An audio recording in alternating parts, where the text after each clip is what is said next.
नमस्कार, मैं हूं आपके साथ मोनिका गुप्ता और आप देख रहे हैं अपना उत्तर प्रदेश। इस बुलेटिन की शुरुआत करेंगे उत्तर प्रदेश की तमाम अहम और बड़ी खबरों के साथ।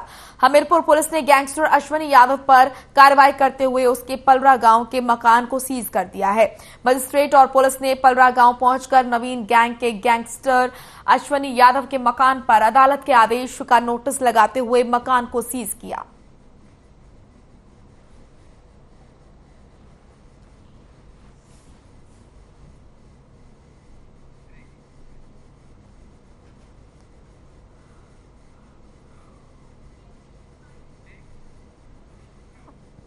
हमीरपुर से इस वक्त की बड़ी खबर आ रही है। बारिश से बने बाढ़ जैसे हालात, लोगों के घरों में घुसा पानी, सड़कें बने तालाब और नाले उफान पर हैं।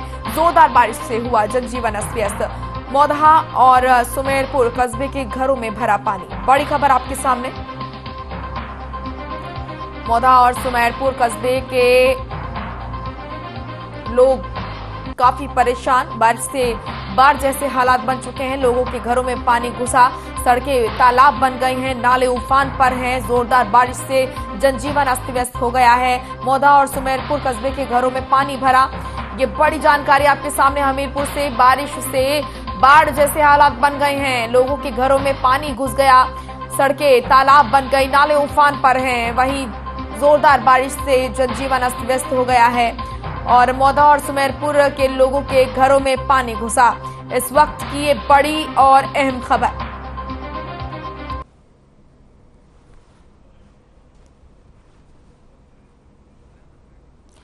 और ये तस्वीरें आप देख रहे हैं। तस्वीरों में आप देख सकते हैं किसी नदी की तस्वीर नहीं बल्कि सड़कों की तस्वीरें हैं। हमीरपुर की तस्वीर। बारिश से बाढ़ जैसे हालात बन गए हैं। लोगों के घरों में पानी भर गया है और लोगों को काफी समस्याओं का सामना करना पड़ रहा है। नाले उफान पर हैं। जनजीवन अस्त व्यस्त हो गया है और ये सीधा तस्वीरें आपको दिखा रहे हैं हमीरपुर की। ये देखिए, नाले उफान पर हैं और सड़कों पर पानी इस कदर जैसे नदियां वहां पर बह रही हो। लोगों के घरों में पानी भर गया है और जनजीवन अस्त व्यस्त होता नजर आ रहा है। ये तस्वीरें आप देखिए, ये सड़कों की तस्वीर है।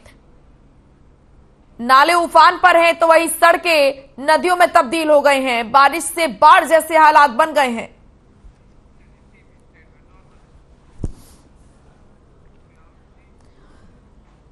वहीं कन्नौज में यादव समाज ने अहिर रेजिमेंट बनाए जाने की मांग को लेकर रैली निकाली। रैली में यादव समाज के पूर्व सैनिक समेत महिलाओं ने हिस्सा लिया। इस दौरान राष्ट्रपति के नाम एक ज्ञापन सौंपा, जिसके बाद रैली आयोजक नवाब सिंह यादव ने कहा कि सेना में हमारी संख्या सबसे ज्यादा है और सबसे ज्यादा बलिदान भी यादव समाज के लोग ही देते हैं। इसके बावजूद हमें अलग रेजिमेंट का दर्जा नहीं दिया गया। वहीं उन्होंने कहा कि यादव समाज के सम्मान के लिए सरकार से अहिर रेजिमेंट बनाए जाने की मांग की है।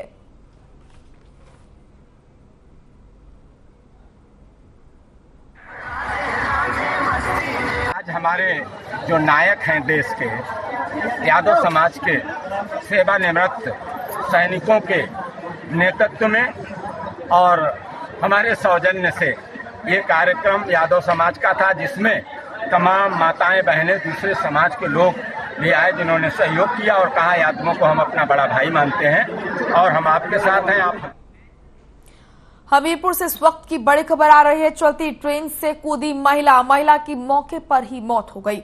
लोगों ने जीआरपी को जानकारी दी। रेलवे स्टेशन सुमेरपुर का यह मामला बताया जा रहा है। इस वक्त की बड़ी और अहम जानकारी आप तक पहुंचा रहे हैं।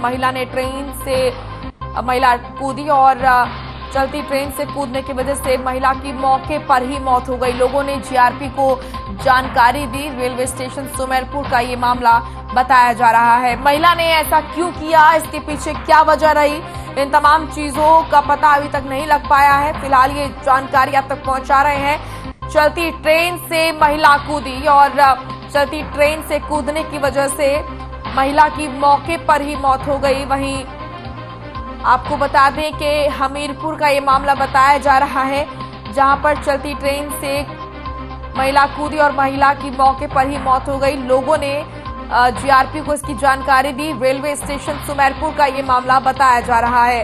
ये बड़ी और अहम खबर आप देख रहे हैं। हमीरपुर से चलती ट्रेन से कूदी महिला, जिसकी वजह से महिला की मौत हो गई। वहीं वहां मौजूद लोगों ने जीआरपी को इसकी जानकारी दी और महिला क्यों कूदी, महिला ने यह कदम क्यों उठाया, इन तमाम चीजों को लेकर अभी जांच चल रही है।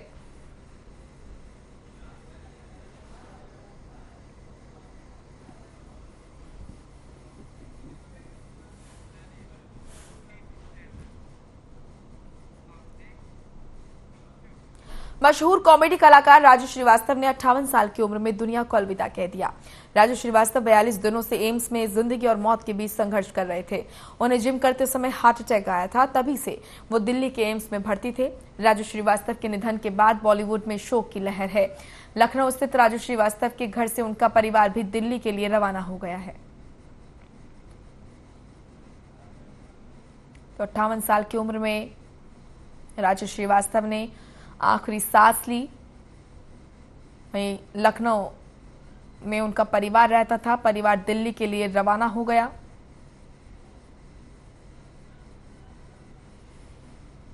आपको बता दें कि राजू श्रीवास्तव के इस तरीके से चले जाने के बाद, उनकी मृत्यु के बाद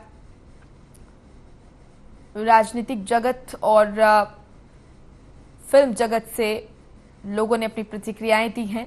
लोगों ने उन्हें श्रद्धांजलि दी और उनको याद किया।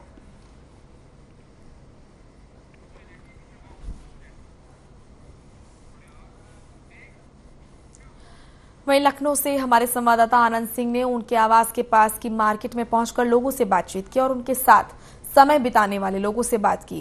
क्या कुछ कहा लोगों ने, आइए आपको सुनाते हैं। फिल्मी जगत में सुबह सुबह एक ऐसा समाचार आया जिससे पूरी फिल्मी जगत के साथ साथ हिंदुस्तान के लोगों की आंखें नम हो गईं। मैं बात कर रहा हूं राजू श्रीवास्तव की।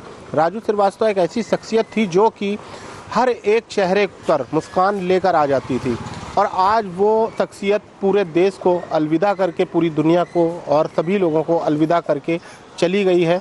और आज हम उन्हीं के क्षेत्र राजाजीपुरम में खड़े हुए हैं और ये उनकी सबसे करीबी मार्केट है और यहाँ कुछ लोग ऐसे हैं जिनसे राजू श्रीवास्तव का व्यक्तिगत संबंध था।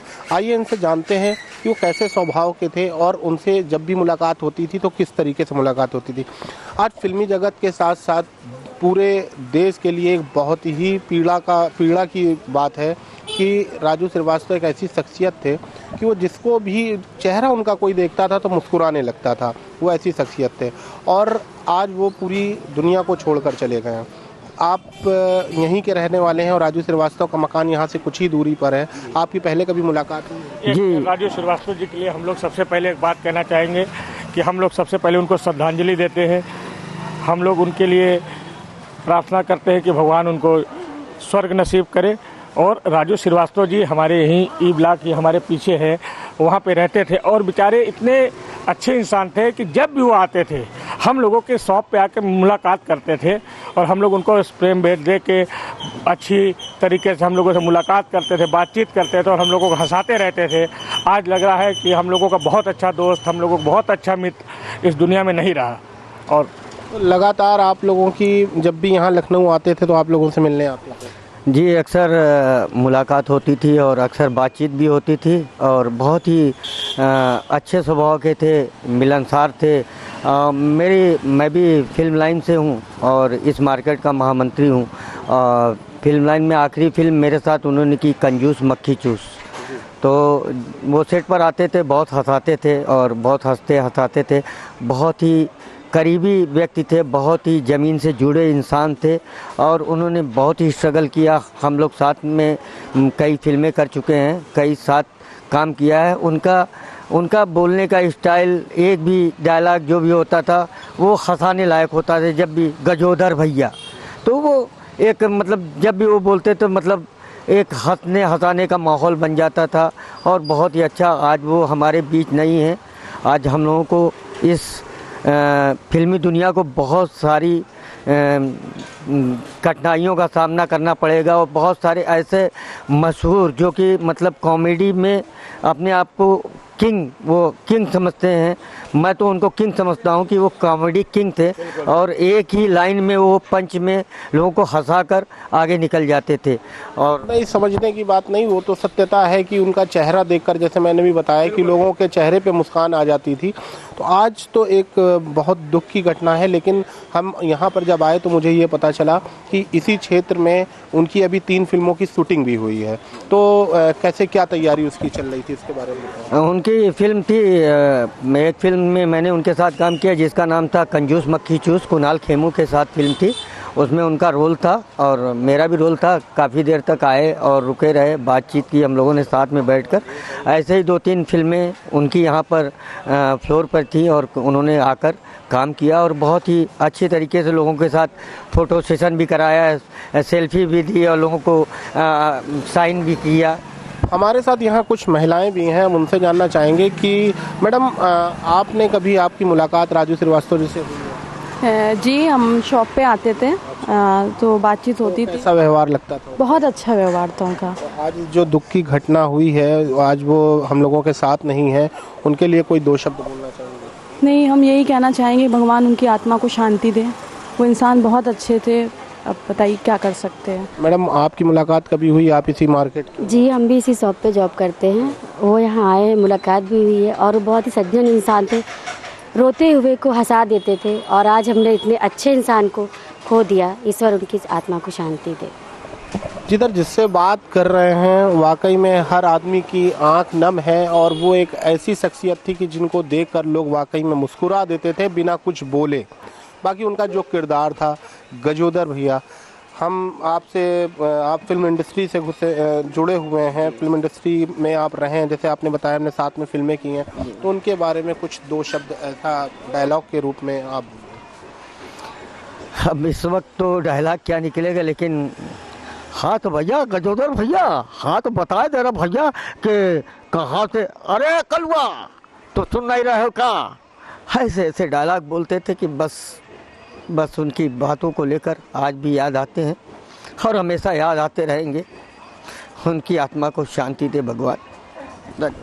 ईश्वर उनकी आत्मा को शांति दे। देश का हर एक व्यक्ति इस समय यही बोल रहा है। और चाहे हम बात करें उत्तर प्रदेश के मुखिया योगी आदित्यनाथ की, चाहे मैं बात करूं अमित शाह की, चाहे हम बात करें राजनाथ सिंह जी की, चाहे हम बात करें डिप्टी सीएम ब्रजेश पाठक जी की, हर एक बड़ी शख्सियत ने उनको श्रद्धांजलि अर्पित की है। और सब लोगों ने, ईश्वर, सभी लोग दुआ करते हैं कि हे ईश्वर उनकी आत्मा को शांति मिले। कैमरामैन साकेत के साथ आनंद सिंह, हर खबर लखनऊ। चलिए अब खबर लखनऊ से है, जहां बीजेपी के सहयोग आपदा विभाग संयोजक और मीडिया पैनलिस्ट कुमार अशोक ने उत्तर प्रदेश फिल्म विकास परिषद के अध्यक्ष राजू श्रीवास्तव के निधन पर गहरा शोक व्यक्त किया है। आपको बता दें कि मशहूर कॉमेडी कलाकार राजू श्रीवास्तव लंबे समय से बीमार चल रहे थे। दरअसल राजू श्रीवास्तव को जिम करते समय हार्ट अटैक आ गया था। वो पिछले 42 दिनों से एम्स में जीवन और मौत के बीच संघर्ष कर रहे थे। आज सबको रुला के चले गए कानपुर निवासी राजू श्रीवास्तव जी, जिन्होंने एक संघर्षपूर्ण जीवन में करके और एक इस मुकाम को हासिल किया था कि आज फिल्मी जगत में अपने हास्य कलाकार के रूप में स्थापित हुए थे। वह एक मजबूत स्तंभ थे और जब उन्होंने राजनीतिक जीवन में पदार्पण किया तब भी उनकी जो शैली थी, वाक्पटुता थी, उससे उन्होंने सबको प्रभावित कर लिया था, सबका दिल जीत लिया। इस वक्त की बड़ी खबर का रुख करेंगे। कन्नौज से बड़ी खबर आ रही है। सवारी बैठाने को लेकर भिड़े ऑटो चालक, दोनों के बीच सड़क पर जमकर बेल्ट चली। मारपीट में हरदोई का ऑटो चालक घायल। रोडवेज बस अड्डे पर किया ऑटो चालकों ने हंगामा। सदर कोतवाली के सराय मीरा का ये मामला बताया जा रहा है। इस वक्त की बड़ी और अहम जानकारी आपके सामने। ऑटो चालकों के बीच हंगामा हुआ, मारपीट हुई, जिसमें एक ऑटो चालक को चोट आई है। कन्नौज से ये बड़ी खबर। 2 ऑटो चालकों के बीच सड़क पर बेल्ट चली। मारपीट में हरदोई का एक ऑटो चालक घायल बताया जा रहा है। सदर कोतवाली का ये मामला बताया जा रहा है। तस्वीरें आप देखिए, ऑटो चालक घायल बताया जा रहा है। 2 ऑटो चालकों में झगड़ा हुआ और ये झगड़ा हाथापाई में तब्दील हो गया। दोनों के बीच बेल्ट चली, हाथापाई हुई और इस हाथापाई में एक ऑटो चालक घायल बताया जा रहा है।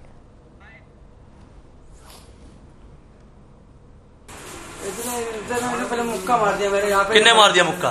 भाई ने। किस बात को लेकर झगड़ा हो रहा है? सवारी चक्कर में। भाई है आपका क्या? नहीं। फिर आप भाई क्यों कर रहे हैं?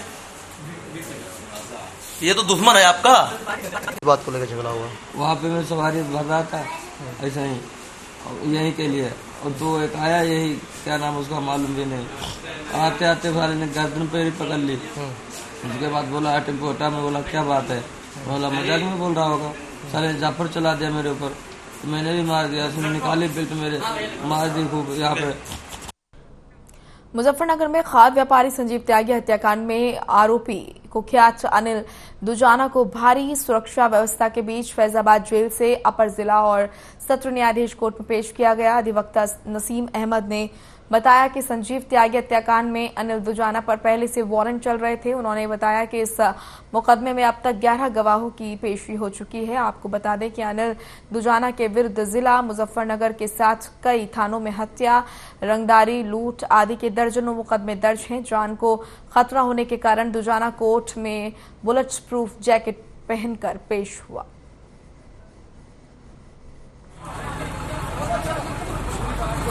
आज फैजाबाद जेल से अनिल दुजाना को संजीव त्यागी हत्याकांड छपार खाद व्यापारी जो थे उसमें तलब होकर ये आया था। इस केस में इसके पहले से वारंट चल रहे थे और आज माननीय न्यायालय एडीजे कोर्ट नंबर 5 ने इसको जेल से तलब करके इसका वारंट बनाया। किस तरह कहाँ तक ये सुनवाई पहुँची है अब तक? अभी तो वारंट चल रहे थे, हाजिरी में फाइल थी, अब ये एविडेंस में फाइल आ गई है। 11 गवाह इसमें पेश हो चुके हैं और आईओ के बीच में गवाही रह रही है, आईओ की गवाही होनी है। लगभग कितना समय और लगेगा जजमेंट में? ये लगभग 6 महीने मान के चलिए, 6 महीने में इसका जजमेंट हो जाएगा। चलिए फिलहाल एक छोटे से इस वक्त की बड़ी खबर आ रही है। आगरा से ताजमहल में बंदरों का आतंक जारी है। स्पेनिश पर्यटक को फिर बंदरों ने बनाया शिकार। पहले भी स्पेनिश पर्यटक पर किया था हमला। ये बड़ी जानकारी आपके सामने। आपको बता दें कि बंदरों के आतंक से परेशान हैं आगरा के लोग। ताजमहल में बंदरों का आतंक लगातार जारी है। स्पेनिश पर्यटक को फिर बंदरों ने अपना निशाना बनाया। आपको बता दें इससे पहले भी स्पेनिश पर्यटक पर बंदरों ने हमला किया था। ये बड़ी जानकारी आपके सामने। आगरा से ताजमहल में बंदरों का आतंक जारी। वहां आने वाले पर्यटकों पर बंदर हमला कर रहे हैं। स्पेनिश पर्यटक पर बंदरों ने हमला किया। आपको बता दें कि इससे पहले भी स्पेनिश पर्यटक को बंदर ने अपना शिकार बनाया था और लगातार इस बात को लेकर शिकायत की जा रही है कि ताजमहल पर बंदरों का आतंक लगातार बढ़ता जा रहा है, जिससे वहां आने वाले पर्यटकों में भय का माहौल है। और आपको बता दें कि वहां पहुंची एक स्पेनिश पर्यटक को भी बंदर ने अपना शिकार बनाया।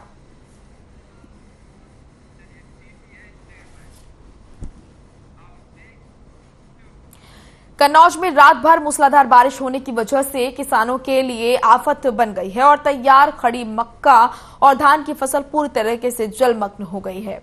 दरअसल पिछले सप्ताह हुई बारिश एक तरह से किसानों के लिए वरदान साबित हुई थी, जिससे बारिश से किसान मक्का और धान की फसल में आखिरी पानी लगाने से बच गए थे। लेकिन देर रात हुई बारिश इस बार किसानों के लिए आफत साबित हुई और खेतों में पानी भरने से फसल खराब होने की आशंका किसानों को सताने लगी है। वहीं कन्हईपुर गांव में आकाशीय बिजली गिरने से किसान के 2 मवेशियों की भी मौत हो गई, जिसके बाद किसान ने तहसील प्रशासन को सूचना देकर मुआवजे की मांग की है। नाम रामतार है। क्या हो गया है? ये आकाशी जो बिजली गिरी है सुबह लगभग 5 बजे, जिसमें हमारी 2 गायों की मौत हो गई है। कितनी कीमत होगी लगभग? कीमत लगभग मान लीजिए इसे 75,000।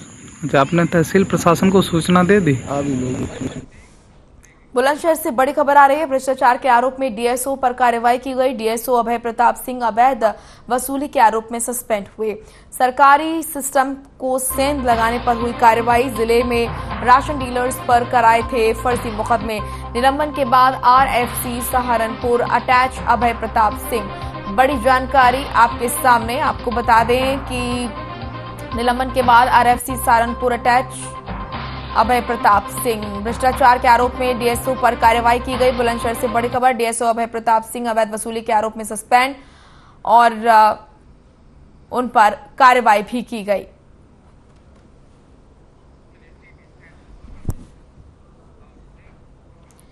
मुजफ्फरनगर के जनकपुरी में एक महिला ने संदिग्ध परिस्थितियों में फांसी लगाकर आत्महत्या कर ली। मृतका की पहचान पूजा के रूप में हुई है। घटना की सूचना पर पहुंची पुलिस ने महिला के शव को कब्जे में लेकर पोस्टमार्टम के लिए भेज दिया और पीड़ित परिवार की तहरीर पर मामला दर्ज कर आपको बता दें कि मामला दर्ज कर लिया है। और मृतका की 6 महीने पहले दीपक से शादी हुई थी। पूजा के परिजनों की माने तो महिला को सोनू नाम का शख्स फोन पर परेशान कर रहा था, जिसके खिलाफ थाने में तहरीर देकर कार्रवाई की गुहार लगाई गई थी, लेकिन इस मामले में पुलिस की ओर से कोई कार्रवाई नहीं की गई।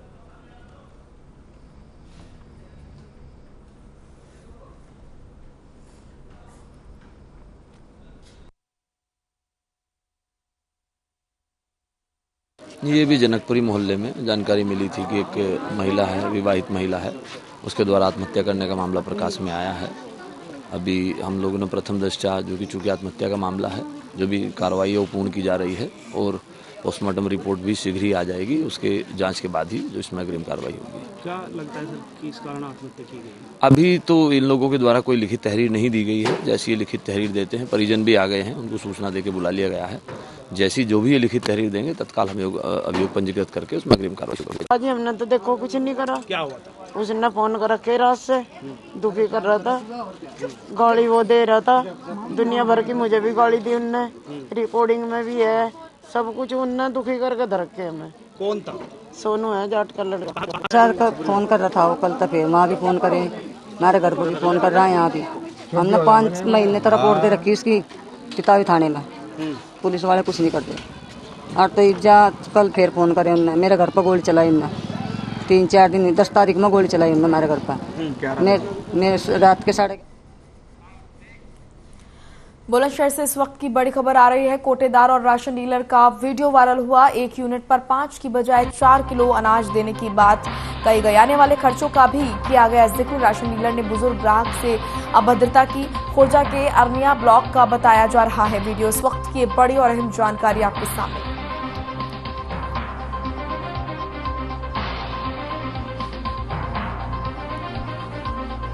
कोटेदार और राशन डीलर का वीडियो वायरल। एक यूनिट पर 5 की बजाय धांधली का ये आरोप। राशन डीलर ने बुजुर्ग ग्राहक से किया अभद्रता। खुर्जा के अरनिया ब्लॉक का बताया जा रहा है वीडियो।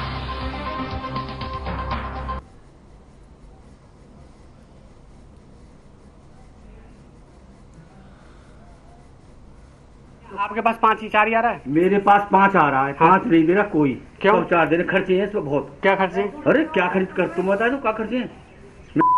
3 आदमी।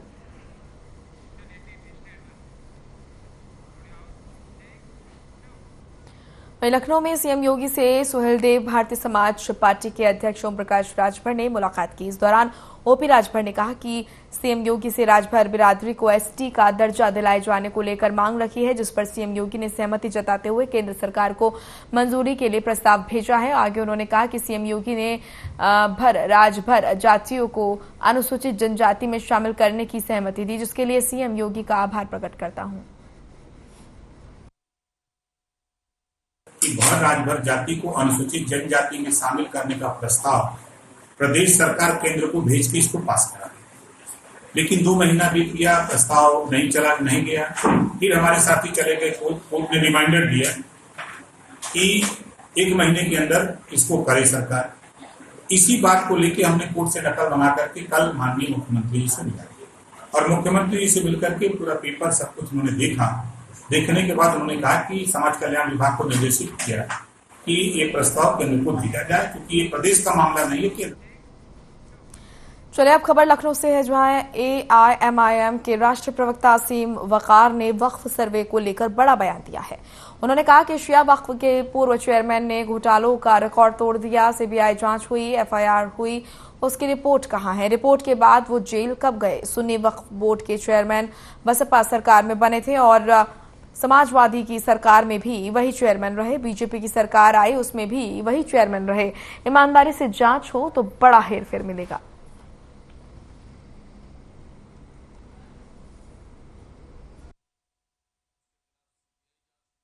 उत्तर प्रदेश में वक्फ प्रॉपर्टीज की भी सर्वे होगा और उसकी जांच होगी। ये धोखा देने वाला बयान है। मैं इसलिए कह रहा हूं कि अगर सच्चाई में जांच कर ली जाए तो शिया और सुन्नी वक्फ बोर्ड, दोनों वक्फ बोर्डों में इतने बड़े बड़े घोटाले हुए हैं पिछले 15 साल में कि जितने इतिहास में कभी नहीं हुए होंगे।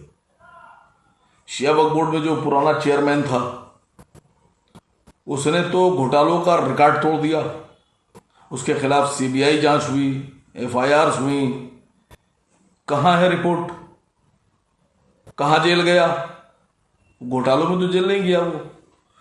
मैं समझता हूं कि अगर ये बयान सिर्फ बयान तक है तो इसको तरजीह नहीं देना। आगरा विधानसभा के लोहागढ़ गांव में विकास कार्य न होने से ग्रामीणों में भारी आक्रोश है। आपको बता दें कि लोधी समाज के लोगों ने विधायक बेबी रानी मौर्य के खिलाफ जमकर भारी रोष जताया और वीडियो बनाकर सोशल मीडिया पर वायरल कर दिया। ग्रामीणों का कहना है कि विधायक की ओर से गांव में विकास कार्य नहीं किए गए, सड़कों पर पानी भरा हुआ है। बाबूजी कल्याण सिंह ने पूरा जीवन बीजेपी को समर्पित कर दिया, लेकिन बावजूद इसके हमारी सुनवाई नहीं हो रही है।